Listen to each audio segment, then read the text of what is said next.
Hello and welcome to the Data Engineering Podcast, the show about modern data management. When you're ready to build your next pipeline, you'll need somewhere to deploy it, so you should check out Linode. With private networking, shared block storage, node balancers, and a 40 gigabit network, all controlled by a brand new API, you've got everything you need to run a bulletproof data platform. Go to dataengineeringpodcast.com/Linode to get a $20 credit and launch a new server in under a minute. And for complete visibility into the health of your pipeline, including deployment tracking and powerful alerting driven by machine learning, Datadog has got you covered. With their monitoring, metrics, and log collection agent, including extensive integrations and distributed tracing, you'll have everything you need to find and fix performance bottlenecks in no time. Go to dataengineeringpodcast.com/Datadog today to start your free 14-day trial and get a sweet new t-shirt. And go to dataengineeringpodcast.com to subscribe to the show, sign up for the newsletter, read the show notes, and get in touch. Your host is Tobias Macy, and today I'm interviewing Philipp Krenn about the Elasticsearch and the ways that you can use it in your systems. So, Philipp, could you start by introducing yourself? Hi, Tobias. So I'm Philipp. I'm based in Vienna, Austria, and I work for Elastic. I'm still spending some of my time in the infrastructure team, but I'm also a developer advocate now. So I'm pretty much hopping between conferences and meetups around just to kind of spread the word of the good stuff that we're doing. And how have you found the transition from being on the infrastructure team to being more forward-facing and doing the developer advocacy? So it was always planned that I would spend a good amount of my time at conferences, and that's kind of like how I got to Elastic, because at my previous job, I started to realize that I actually do a lot of conferences and that I enjoyed it.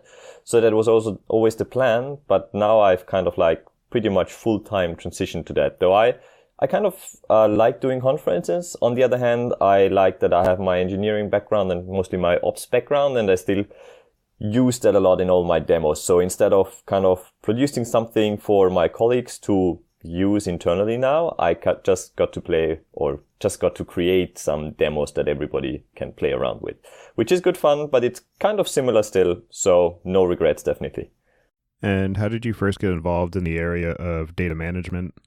So at the company where I was previous, I was kind of the ops and database guy, and it started way back at university when NoSQL was kind of the hype, and I wanted to do something in the NoSQL area. And then I started to work in a startup, and well, we picked MongoDB back then because it was all the rage. And I started to do trainings and lots of stuff around NoSQL systems. Like I was using Redis, I was using Elasticsearch back when it was just released. I remember 2010 was the first time I used it. I played around with a lot of other systems like Cassandra and Neo4j and Hazelcast and whatever. So that's kind of like where I got started. And at some point when I reached that point at my previous job where I saw, well, it's kind of time for the next step, I kind of accidentally saw that Elastic was looking for somebody in my area who would speak German, do conferences, but also work on infrastructure stuff. And I thought, well, that might be a great opportunity. So I kind of jumped on that ship, and that worked out pretty well. And so the Elasticsearch project has been around for a long time and has become fairly widely known for a variety of use cases. So I'm wondering if you can give a brief overview of the other components that have been built around that to create the Elastic Stack and how they all work together. Well, let me take a step back first. So Elasticsearch is the oldest product, but that's already kind of the third iteration, because Shai, who started Elasticsearch, he had two other search products before he even got started with Elasticsearch, which were called Compass 1 and Compass 2. So Elasticsearch is kind of the third iteration already, or a full re-implementation. And I guess 3 is the lucky number, so that's the one that stuck around and really got started. So that's kind of Elasticsearch is at the core of everything what we do. So if people don't know, Elasticsearch is based on Apache Lucene, the search library. And Elasticsearch is then kind of the thing around it that makes it work in a nice way. So we have a nice REST API, we provide a query DSL, we do all the distribution and replication of your data for you. And that is at the core of what we do. And all the other fields we have kind of added over time, we always see that as an addition to search. The search is always kind of the core of what we do and what we will keep doing, but there are so many other use cases that you can kind of add on top of this search use case. So the first thing that people wanted to do is at some point they wanted to visualize their data and see what is going on, to build dashboards that are easy to build and nice to visualize. So that is what Kibana is for. which started off as another open source product on its own. And then we kind of joined forces with Kibana. And then there was this other project, Logstash, to get logs, but more generally any kind of data into Elasticsearch. And those three together formed the famous or infamous ELK stack, so Elasticsearch Logstash Kibana, ELK, which already was very widely used for logging. But it's not really stopping there. A bit later on, we added beats, which are like lightweight agents or forwarders. Those are written in Go. So Logstash started off as a Ruby project, is now JRuby, mainly for performance reasons.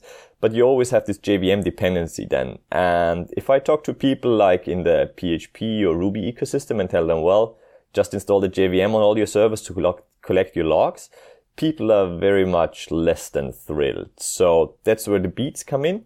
They're written in Go, so you have your native binaries to like ship your data, which could be other log files, metrics, network data. We do security data. We can ping services and check if they're available. We can even do Windows event logs, even though I try to stay away from Windows.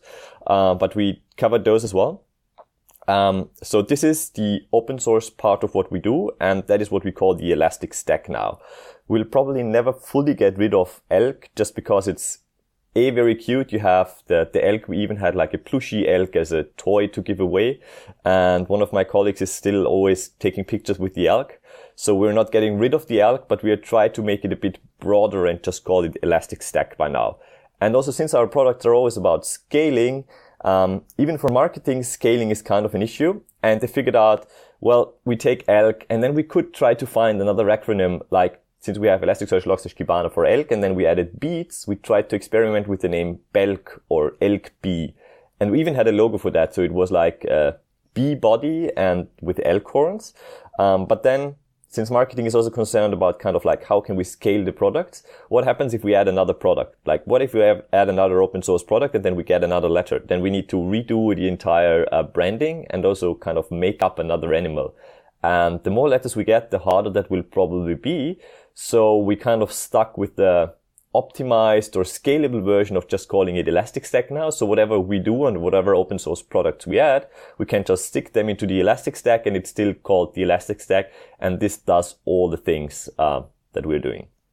Yeah, I think that was probably a smart move, particularly given the fact that you now have the Xpack as part of that overall set of products. And so I can imagine how you would try to incorporate an X into into the broader acronym. So Right. Though Xpack is not open source. So Elastic Stack, that is really the open source parts that you're using. And then we have these partly free, partly commercial extensions in Xpack, which is mainly kind of keeping the company alive, since making money out of open source software is kind of a very delicate issue, which we're always trying to work out. But yeah, it's not always easy. The original usage pattern for Elasticsearch was generally for utilizing it as a search backend for doing full text for doing queries against full text indices, usually coupled with some form of an application. And as the various other parts of the Elastic Stack have been built up around it, some of the usage patterns and use cases for the overall environment have expanded beyond that. So I'm wondering if you can enumerate some of the other target use cases that Elastic is focusing on for added functionality beyond just that core application search functionality. Right. So Elasticsearch is widely used for full text search. So I guess most listeners are kind of familiar. If you search on GitHub, Stack Overflow, Wikipedia, like all of these, behind the search box, there's Elasticsearch doing the search for you. But then, with the ELK stack, we very much branched out into that log management problem, especially since applications are getting more and more distributed. Finding and centralizing logs is becoming a bigger issue. Previously, you could just SSH into the one box and then do a grep or search with less or tail or whatever. But that's not going to work out if your services are spread out over dozens of servers. So centralized log management is a big thing. And that's where the ELK stack came in and solved a lot of problems, but we have kind of branched out from that. So with the addition of beats, we have made metrics a first-class citizen as well. So it can be metrics like CPU and memory usage. It can be some data that you collect from your application. We can hook into various things, like we can get metrics from MySQL, Nginx, Apache. We can get JMX data to hook into your Java applications and loads of other things. So metrics are now a first-class citizen. Also, kind of as for the storage layer, because sometimes people are concerned like, okay, full text search engine doesn't sound great for metrics, but that is highly optimized by now as well. And we keep continuing to branch out into other areas, which we all think makes sense to have in that stack. So we've recently added an APM company for application performance monitoring, which also we always say they join the family. So that APM company joined the family, and we're trying to branch out in that APM world with tracing now. And we're also trying to build more and more solutions around what we have, because sometimes, especially in the past, the products we have were a bit bare bone. Like you always had to do some assembly to do. I always compared it to kind of Lego. So in Lego, you have all these building blocks and then you need to assemble them. But sometimes people don't want to spend too much time on assembling stuff. They just want a solution. And that is also a bit of what we are working right now, is to get more into this solution space where we just have something that will work out of the box or very easily for you. And you do have to do less of this plumbing work. On the other hand, you will always be able to do that plumbing and kind of build whatever you think makes sense for your use case. And you have a lot of freedom.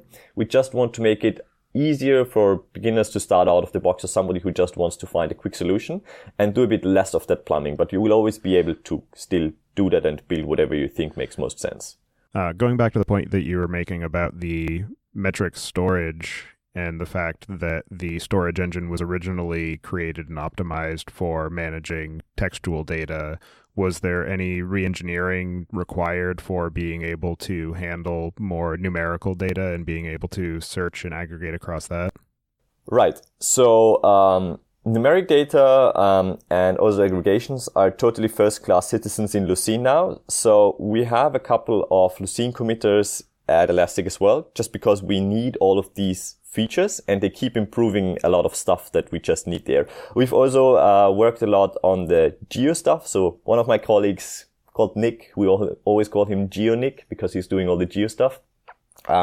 He has reworked a lot on that side, but also any general numeric data has been optimized. Like we added, or there were different data types were being added. So instead of just using floats, we now have half floats, which basically give you half the precision for half the space, or half the storage space, or scaled floats, which are stored as like an integer number, but have a scaling factor. So if you, for example, have a scaling factor of 100, you store a value. To get to the original, you would divide it by 100. So that is the scaling factor. So with these data types, for example, we use less storage on disk to make that more efficient. And there have been a lot of improvements around numeric data overall in Lucene and Elasticsearch. And another thing that you mentioned earlier is that Elastic as a company and as a product is very focused on being scalable. And one of the primitives that Elasticsearch adds on top of Lucene is the ability to distribute the index across multiple instances. But as with anything that you're trying to scale, there are certain complications that come up. So I'm wondering what you have seen as being the most common bottlenecks that users come across when trying to scale their systems using Elasticsearch, and some of the edge cases that they should be aware of when they're trying to deal with large volumes of data. I think we had a lot of pain points like in the beginning of the product, and then we had some customers who were like having a lot of trouble. Recently, we have done a lot of refactorings and improvements, so stuff should work out a lot better now and be more stable. So depending on your size, for like the medium-sized projects, if you're somewhere, I don't know, in the terabyte range of data, I wouldn't expect you to have any major issues, because you have a lot of people who are doing that. Yes, you will need some hardware to accommodate that, but there shouldn't be like any major issues or any major things that you will need to optimize for that much. Like it used to be worse in the past. It has improved a lot, and we're also working a lot on the internal protocols. So there is a subgroup within Elasticsearch just working on the distributed parts to make the sharding, which is kind of splitting up of data, and the replication much better, like the protocols internally, and make failures less likely, recovery quicker. So there are a lot of improvements going on that. The two main things I always try to point out, these are pretty basic and a lot of people might have heard of them, but this is kind of like the main stumbling blocks that people do is, the first thing is that they have too many shards, because every shard has some overhead in terms of file handle and memory. And if you're searching across a lot of shards, you will need to combine the results from a lot of different shards as well. So this might add a lot of overhead. And we've seen, especially in the beginning, a lot of projects which were prone to this oversharding, because people thought like, well, how many shards do I need? The default is 5, but I don't really know what I will need in the future. So we'll just use, 100 shards per index. And that will probably add up to a lot of shards, which are kind of like too small. So depending on who you talk to, one of these shards should be somewhere between 10 and 50 gigs of data. Simon, our tech lead for Elasticsearch, always says like, start with one shard and then see when it blows up. And when it blows up, then you can think about having more shards. Not the other way around of thinking like, oh, I'll just add a gazillion shards to see what will happen, because that might be much more scalable in the long run. So that's one thing to be aware of. And the other thing is not specifically about sharding, but something that is kind of like one of the main problems or main misconfigurations of Elasticsearch. So we have master nodes, and these master nodes keep track of the metadata of the cluster state. So kind of like which data is located where, what does your mapping, which is like the schema in a relational database, look like, which nodes are even part of the cluster. And of these so-called master nodes, for a production environment, we always require or recommend to have 3 dedicated master nodes.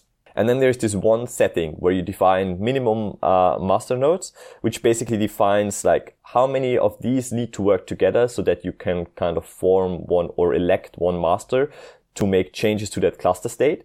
And that always needs to be set to the majority of all the eligible master nodes in your system. So if you have 3 eligible master nodes in your system, the minimum master nodes need to be set to 2 to have that majority. And if you set that wrong or don't set that value at all, then you have the chance of having a split brain situation. So that kind of like the network falls apart somewhere in the middle. And then one node thinks, oh, I'm the master node. I don't see the others, but I will just keep working on that. And then everybody connecting, or every part of the system being connected to that master node, might go into a different direction than the remaining 2 nodes. So you will always need to make sure that this minimum master node is being set. That is one of the main causes for trouble in a cluster. So if you keep track of, or keep kind of a reasonable bound to the number of shards and set the right minimum, the right number of minimum master nodes, that is normally the most, or those are the most important things that you should do. You can tweak a lot of other settings. Of course, you should set the heap, which is kind of like half of the available memory, because half should go to the heap, half should go to file system level caching of your data. So these are also important settings, but they are normally not that catastrophic. And sometimes, or quite a few times actually, we see that people make very advanced configuration settings, and sometimes they're kind of making it worse. So you're adding some very fancy JVM flags, which we have never tested, and people don't test them that well. And in some case, they might just break in an unexpected fashion or have like some unexpected side effects. So we would normally be very conservative with adding like lots of fancy settings. And as always with benchmarking, change one setting and then benchmark it the proper way, and only then change something else. But yeah, as with any product that's had some complexity, the answer will always be, for your use case, what you need to do, it depends a bit, because there are a lot of ways to use something and a lot of ins and outs that you need to be aware of. So yeah, like the global rule, like this is what you always need to do, is very hard to do. Just be careful and benchmark the right way. And in terms of the total scalability of the system, what kind of support does Elasticsearch have for being able to do geographically distributed deployments where you might have instances across multiple data centers? And what are some issues that people should watch out for in that kind of context? That is something that we are actually working on right now. So at the moment, one cluster, so all the nodes working together on one problem, basically one cluster should always be in one geographic regions. People sometimes try to stretch that. As long as the latency is like single digit milliseconds, it might be okay, but generally, one cluster should always be in one geographic region. If you're hosted on AWS, different availability zones are definitely fine, but different regions are kind of problematic, for example. What the colleagues are now working on is cross-cluster replication, so that you can replicate the data to a remote cluster. What we already have is, if you are kind of a global company, like you're a big gaming company and you want to store data in lots of different regions, we can do a cross-cluster search. So one search query can actually span multiple clusters right now, which is very common. For example, we have some very big gaming companies. They have different geographic regions and have different clusters there, but they still want to get the overall picture of them. So they use cross-cluster search to search across all of these clusters. The cross-cluster replication in Elasticsearch itself is currently work in progress. No guarantees when it will be done. It's quite an engineering effort, but it's well on the way, and we'll see when we will get there. Other forms to get your data into a different data center might be taking a snapshot and copying that over. Or if you're using any queue, you could just write that data into a queue, and multiple Elasticsearch clusters in different regions could consume out of that queue, for example. But yeah, we're still working on the geographic distribution of data within Elasticsearch capabilities. That is something that is work in progress at the moment. And your point about being able to ingest from a queue reminds me of one of the new capabilities in some of the recent releases of Elasticsearch, in that you can actually, in some cases, bypass Logstash for doing some of the transformations in your source to destination pipeline. And you can actually perform some transformations as part of the record ingestion within Elasticsearch itself. So I don't know if you can speak to that a little bit, and where it makes sense to use the capabilities directly in Elasticsearch versus what Logstash or other queuing mechanisms might provide. Right. So in version 5.0, which came out quite a bit over a year ago now, we have added this new node type called an ingest node. So an Elasticsearch node type ingest node. And that can run a subset of the features of Logstash. For example, if you want to use grok patterns, which are like regular expression or a named regular expression, to parse fields into different so one bit longer line into different parts, that can be done in the ingest node. The ingest node can also do stuff like a geo IP lookup, for example, or it can filter out or extract the meaningful information from a user agent, like the browser user agent that you send, so that it can find out, okay, that many people were using, I don't know, Internet Explorer or Firefox, or that specific version, that operating system. So these are things that you can do in Elasticsearch ingest nodes. It doesn't have all the bells and whistles that Logstash has. So people are sometimes confused, like, will Logstash go away since you have so many features now in ingest node? I don't really see that happen. So Logstash will still remain, maybe ETL, the extract, transform, load is kind of the wrong term, but it's kind of something like that, since Logstash has a lot of plugins to speak to different servers or get data from different servers, then filter or transform the data, and then write it out either to Elasticsearch, but also to other systems. So we could write out to a flat file, for example, or we could forward the data to a queue again. So Logstash definitely has its kind of like part to take over, and it's not going away. It's just the use cases might be slightly different. For example, if you're using the beats, these can be configured by default to just talk to Elasticsearch directly and do the transformations that they need within Elasticsearch. And then you don't have this additional component of running Logstash. If your use case gets more complicated at some point, or for some features, you will probably still use Logstash.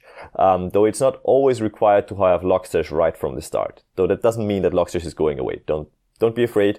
We're still hiring Logstash developers, so it's not going away anytime soon.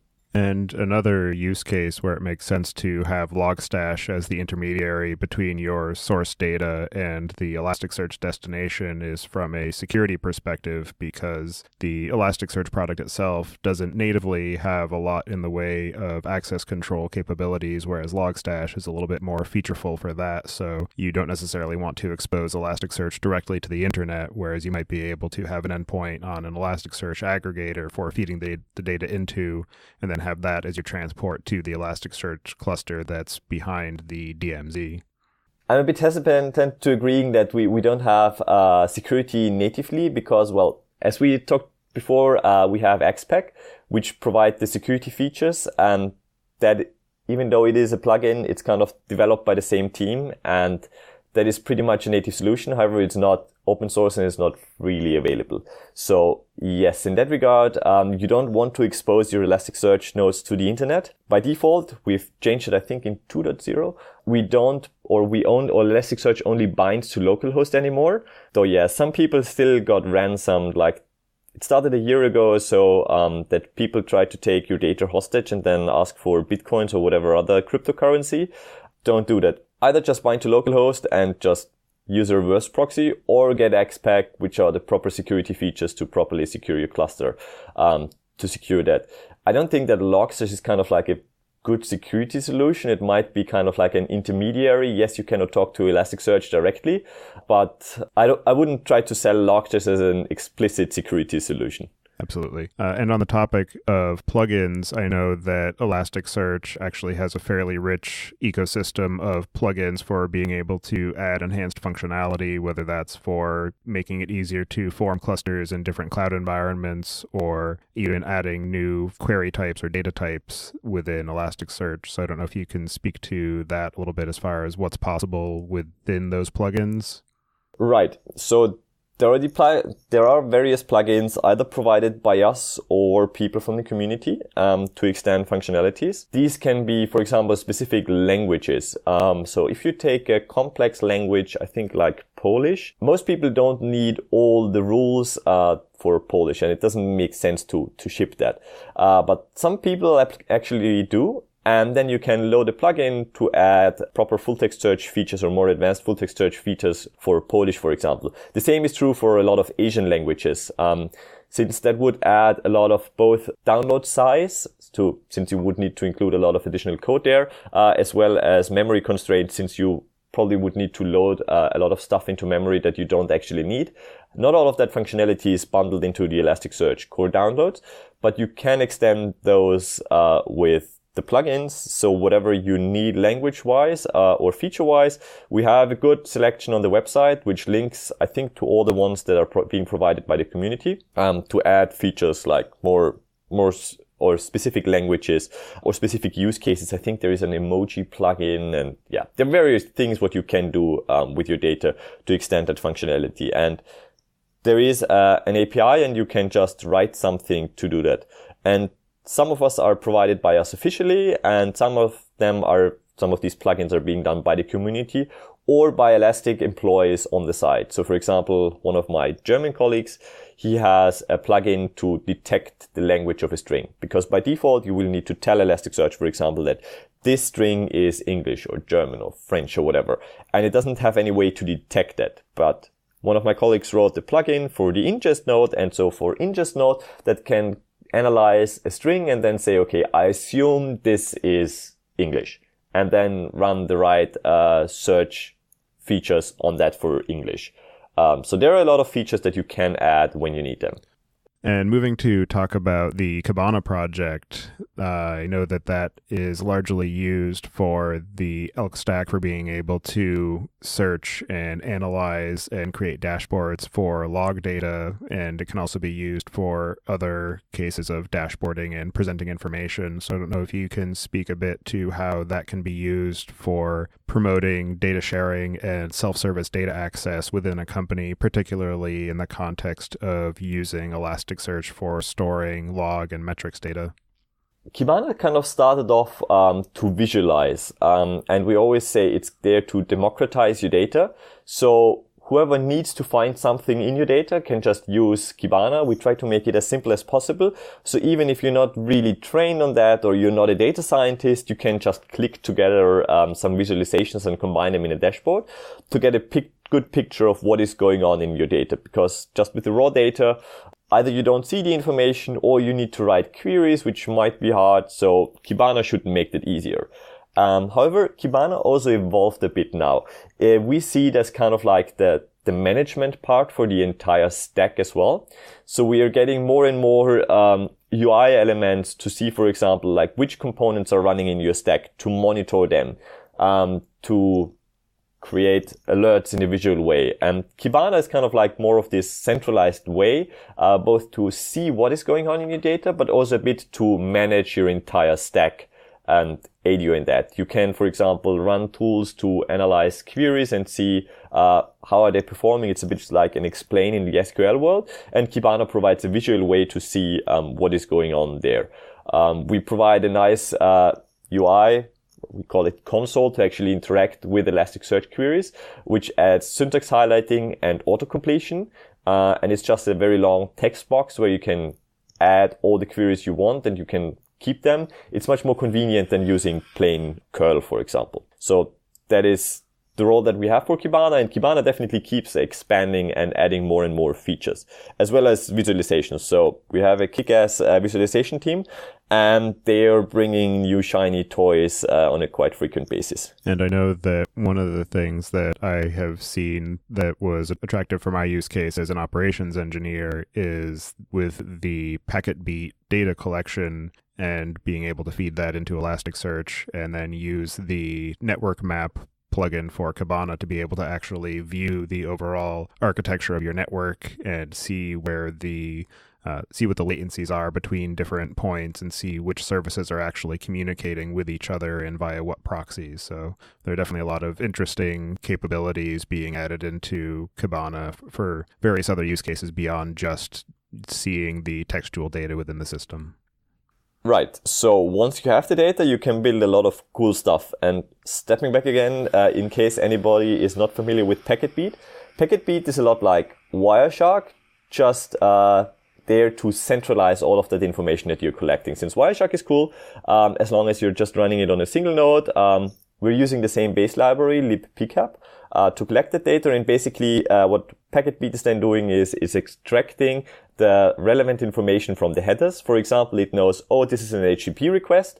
This is the response. The whole thing took 100 milliseconds. You requested the URL foobar, and the return code or response code was a 200.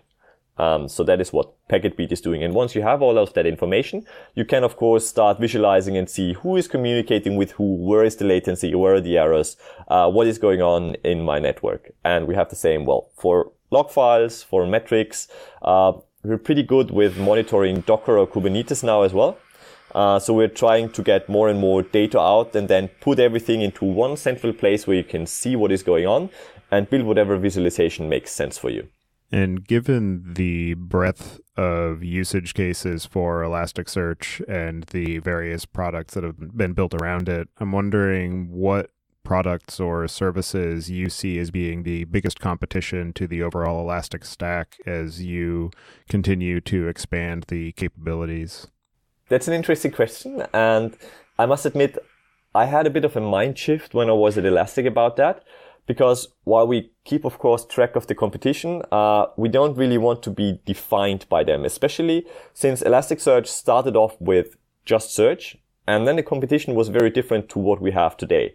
Because we're in so many areas that we have probably a lot of competitors in every single one of them, but we don't really try to focus on, oh, this is the main competitor and we need to try to beat them. But it's more about, okay, we have this awesome stack, and then we kind of like try to push it further and make it broader and add more features and capabilities to that. So we're not very, focused on saying, okay, this is the main competitor or this is the main area where we're focused on. We're just trying to build something useful and are not that concerned like who is doing what and how do we catch up with them. I think we're more focused on ourselves and building our own thing.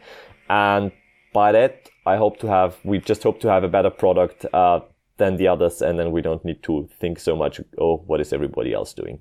Yeah, it definitely seems that it would be difficult to define any single competitor because of the fact that there are so many different areas where the Elastic Stack can be used, whether it's in monitoring and metrics or log aggregation or as a search engine, whereas most companies are going to be focusing on one of those verticals and not necessarily working across them. Exactly. But we see a lot of value in actually covering a lot of use cases together. So you don't have one tool per kind of problem, but you have like one tool that handles a lot of that. And I think that is one of the main advantages that we have. And because we do so many different areas, we also don't like stuff like magic quadrants or something like that, where you're being put into one box and you're kind of confined to that box. We try to get out of these little boxes and build something a bit bigger and broader. And looking forward, what do you see as being the biggest challenges that you're tackling in the Elastic Stack, whether it's technical or otherwise? So my opinion that is very personal, probably. Depending on who you ask, they might see different challenges. I think we're growing at a pretty crazy pace right now, like in terms of people and also products. And I think a kind of keeping the right company culture is an issue. The other thing is also like building a compelling package out of that, because you have so many different products, and when every time you add another company, it's kind of like slightly different product. And you then need to work hard to actually integrate that in a nice way with the rest of the stack. So I think that integrating that and building one compelling package, that is an ongoing struggle that we have. We're very much aware of that. But that is something that I see as a trend. And I think that is one of the things that is kind of the main challenge, how well we can execute to integrate everything into this compelling package to make it easier for everybody. And talking a bit more about the business now, I know that the main focus has been around open source and how you can build these open source products and then have some sort of monetization capability around that rather than crippling the product offering in favor of licensing. So I don't know if you can speak a bit about the ways that Elastic is able to sustain the continued development of the overall technical stack while still having a supportable business model. Right. So stop me if I'm going too far. This is kind of like a very interesting topic, and it's pretty deep, I think, because forming a working open source business is kind of a main challenge. So Elasticsearch started off as an open source product, being Apache 2 licensed, and all the open source stuff that we do is still Apache 2 licensed. So we want to be very permissive and just give you this stuff without making it GPL or even AGPL and kind of like constricting what you can do with that.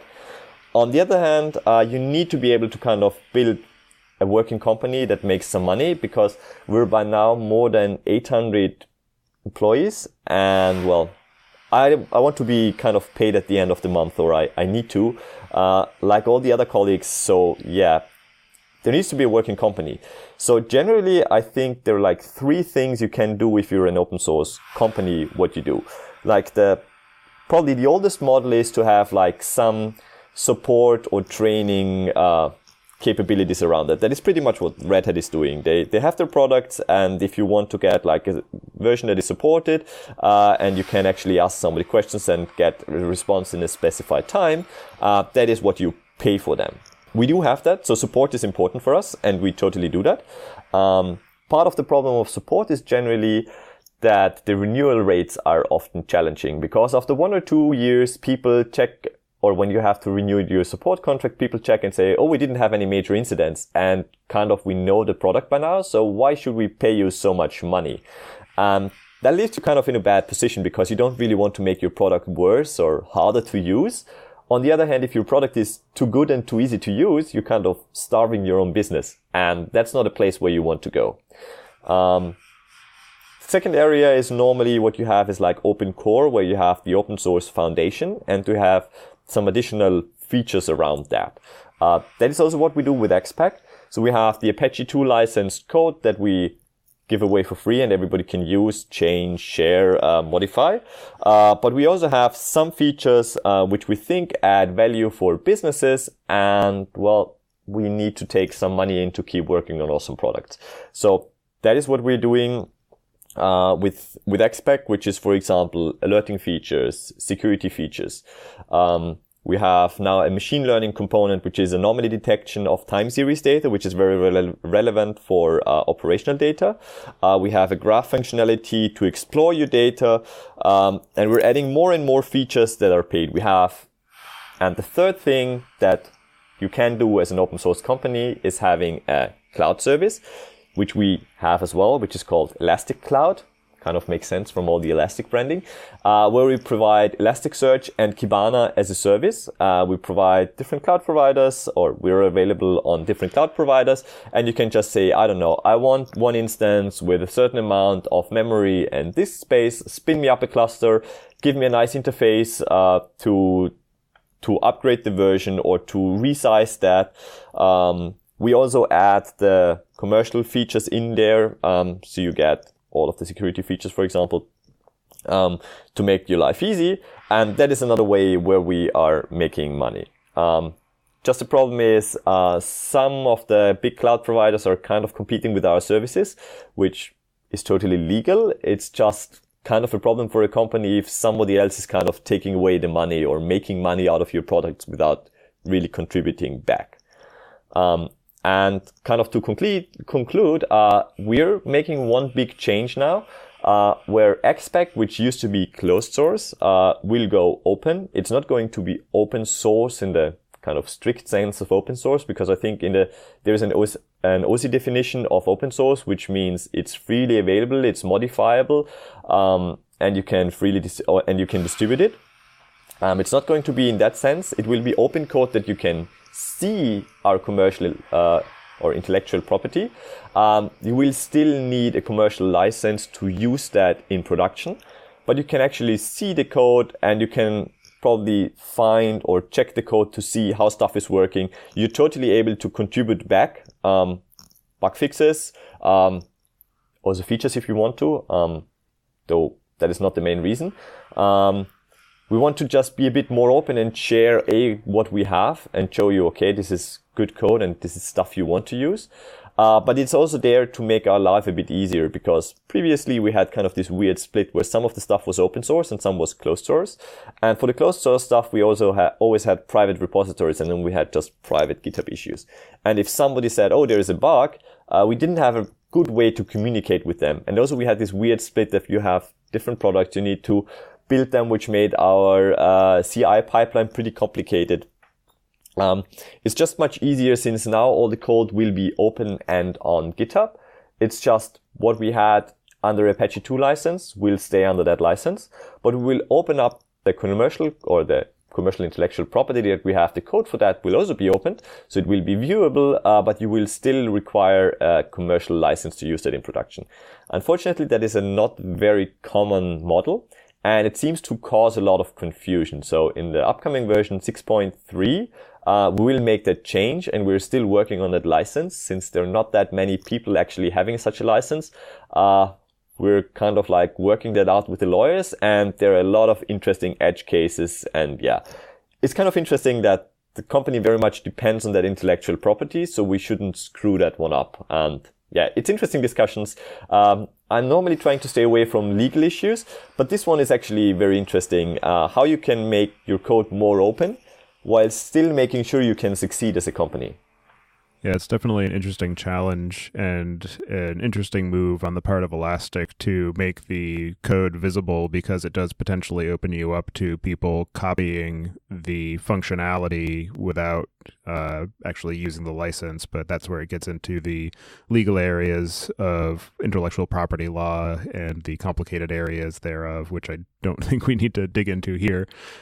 Yeah, so to be honest, we know that people have done that in the past already. So since Elasticsearch is Java, decompiling Java is not a big thing. You can do that.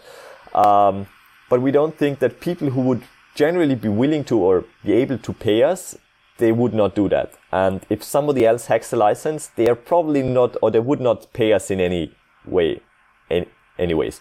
So I don't think there is any business to lose on that. And we're not trying to screw anybody over with kind of like, making everything with a paid license now. That is not the plan. We're just really trying to open up the code and making our own life and also a bit visibility for customers easier.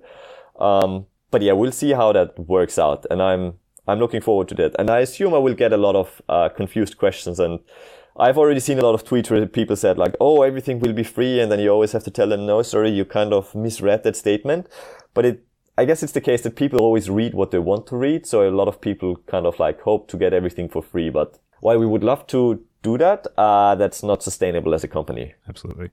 Yeah, and when I was reading that post about the announcement of opening Xpack, one of the other motivations that was mentioned there is that by incorporating the source code in the packaged distribution when you're installing Elasticsearch, it makes it easier for people to be able to incorporate that into their deployments who are paying for a license, and it also might potentially make it more likely for people to actually obtain a license because of the easier distribution of the additional functionality. Right. And one other change that we're making is that by default, so there will still be the open source only version in the packages you can get.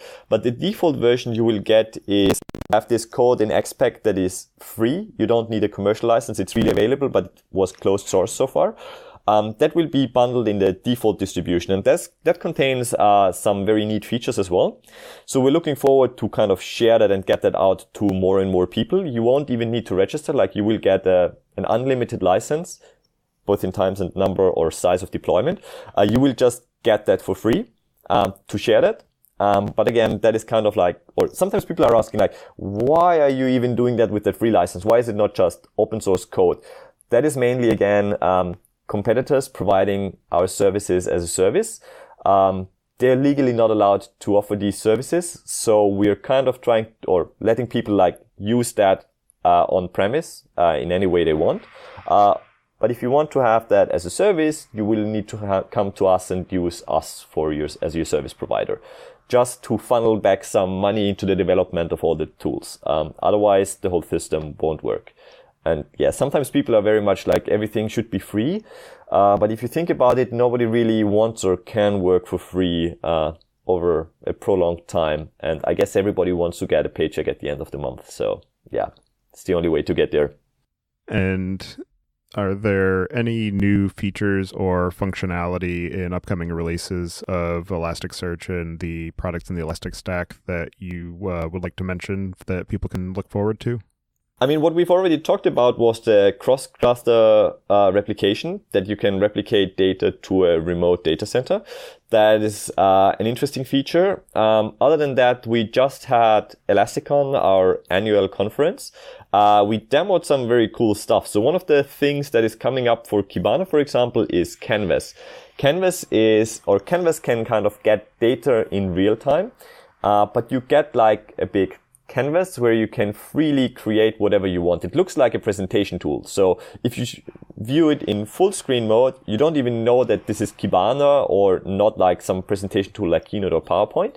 The big advantage is that it gets the data in real time. So either you need to do something very much on the spot and you need up-to-date data, or if you have like some monthly reports where you're always taking screenshots in Kibana, copying that into your presentation and then showing that off, that is something that Canvas can do. And we're really betting big now on Canvas and trying to push that out so that people can kind of like have a nice way to visualize whatever data they have, and to make that easy to share, wherever they need to do that.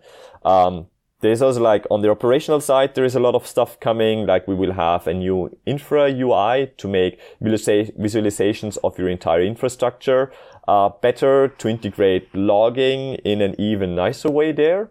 Then we have bought another company recently, which was called SwiftType, which will provide search as a service basically. So you don't need to configure all the ins and outs of Elasticsearch itself, but you get more of a solution. They can, for example, just crawl your website and then provide a search for you. You don't need to configure anything or you don't need to know how stuff works under the hood, but just getting more in that solution space where people can just use something as a service without needing to ramp up and having a steep learning curve. So we're trying to get more and more into these things. I don't think I can share anything other than what we have announced at Elasticon just like a bit over a week ago. But yeah, internally we have a lot of stuff cooking, and since, well, we're a lot of people now and we're aggressively hiring, a lot more cool stuff will come out. I can definitely say that. All right. Are there any other topics that we didn't cover yet that you think we should discuss before we close out the show? Not really that I could think of. I think we covered a fair bit of ground. So like good overview. Then I always like to talk about the business side as well a bit so that people understand what we're doing. Now with that, I think we're pretty good. Okay. So for anybody who wants to get in touch with you or follow the work that you're up to, I'll have you add your preferred contact information to the show notes. And as a final question, from your perspective, what do you see as being the biggest gap in the tooling or technology that's available for data management today? That's an interesting one. I'm not sure if there's really that much of a gap. I think it's just like picking the right trade-offs, which is sometimes not easy because you don't know the trade-offs from the start, but you need to kind of like just find the right tool set. Tools are always in movement and more stuff is being built, but I couldn't say that, there is this big gap that I see. Otherwise I probably would have started my own company around that already. So I think either I cannot see it or we're a bit in a kind of refinement stage. So NoSQL kind of like tried to push the entire world over. And now both NoSQL and the relational world are kind of like converging a bit together, both in performance and feature sets and stuff they do. It's like all the NoSQL stores add an SQL interface to their data stores as well.